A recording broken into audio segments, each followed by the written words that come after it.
Citizens in crisis. Responsibilities of citizens during times of disaster, presented by Jessica Milliken. The objectives of this presentation are to identify ways citizens can mitigate and prepare for disasters. We're also going to identify if citizens are succeeding or failing at their disaster responsibilities. The first step in preparing for any disaster is to find out which hazards could strike the area. Considering the dangers or natural hazards that could be present should be taken into consideration when buying a new home. FEMA recommends homebuyers avoid areas that are prone to floods and hurricanes. To protect against financial loss, citizens should purchase insurance on their home, ensuring the coverage includes full replacement of the home itself and the property within the home. Coverage should also include any special hazard-specific insurance. For example, flood or earthquake insurance. In Florida, many homeowner insurance policies do not include flood coverage. Flood insurance is often a separate policy that homebuyers need to purchase to ensure that they are covered. People who rent should take the same precautions to protect their property by purchasing renter's insurance. Once citizens have identified the types of disasters most likely to impact them, they should take additional measures to protect themselves. For example, in Florida, there is a high probability that there will be at least one hurricane during hurricane season. Installing hurricane shutters or having them readily available before disaster strikes can help reduce damage to a citizen's home as well as keep them safe if they are stuck at their home during the event. Additionally, having hurricane clips installed to secure the roof could potentially keep the roof from blowing off during a storm. In California, citizens have learned to avoid placing heavy pictures above beds and to secure heavy and breakable items on shelves, helping to mitigate damage to property in the event of an earthquake. The final part of mitigation that citizens are responsible for are ensuring that they know the warning systems in their area. Many communities utilize some sort of warning system, whether it be the use of sirens or loudspeakers, officials going door to door, or messages delivered on the TV, radio stations, or on social media. Citizens should know what their warning system will sound like or be, what it means, and what they should do when it is activated. Besides mitigation efforts, there are preparedness efforts that citizens should take prior to a disaster occurring. As discussed, citizens have a responsibility to know what types of disasters could strike in the area they live in. With that information in mind, it is their responsibility to ensure they have the proper supplies available to survive when one of those disasters strike. Here in Florida, we are prone to hurricanes. Knowing that, it is important that every citizen have emergency supplies to last them at least 3 days. News stations, public safety organizations, they all put out notices annually before hurricane season starts to ensure citizens know what they need to have to be prepared for a hurricane.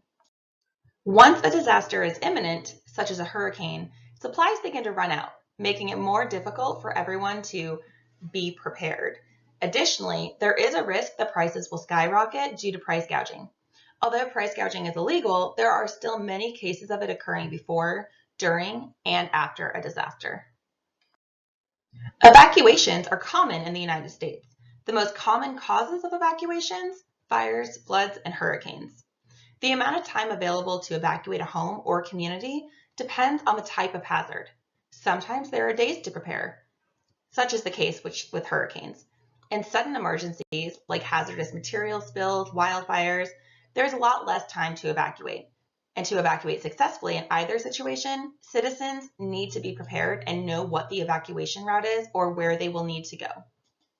It is also important to develop a plan for reuniting after a disaster. Depending on the types of disasters that could occur, families should have a plan for where everyone will meet when the danger has passed. When I was growing up, for example, our family had a plan in case there was ever a house fire. Our meeting place was known by all members of the family, and it was something that we practiced frequently. For citizens who have children, it is important to know what that disaster plan is for the daycare or school where the child goes in case a disaster occurs while they are at school and then they are evacuated. Parents should then know where they need to go to reunite with their child. Citizens should participate in basic preparedness activities on a regular basis. Knowing where, when, and how to shut off electricity, gas, and water at main switches is one of those responsibilities. Knowing how to use an ABC type fire extinguisher is another. Smoke alarms should be installed on each level of the home, and their batteries changed at least once or twice a year, and they should be tested monthly. Citizens should plan and practice escape routes and alternate escape routes. In homes that are multi-story, ensuring ladders are available to get out of the building if someone gets stuck on that floor is essential. And practicing escape routes is especially important for citizens with children, as it may not be possible to reach the children if a fire or some other disaster occurs. Taking first aid and basic CPR courses can help save lives when immediate action is critical. The first few hours after a disaster occurs, response to those who are injured is prioritized by the most critical to the least critical. Even still, it could take a few hours for emergency personnel to reach someone who's critically injured, so having the skills that come with first aid and basic CPR courses is critical. All of this information was found online through FEMA's website, and the same information can be found on multiple websites and through various agencies. With so much information available to citizens on their responsibilities during disasters, the question is it working? Are people really as prepared as they could be? And are they taking the necessary steps to help protect themselves, their children, and their property? So here's what we know. Citizens in America, around 18% of them are actually aware of their state's emergency plans, and 19% of them are aware of their local emergency plans. 50% of Americans are familiar with their workplace disaster plan and the disaster plans of their children's school or daycare center.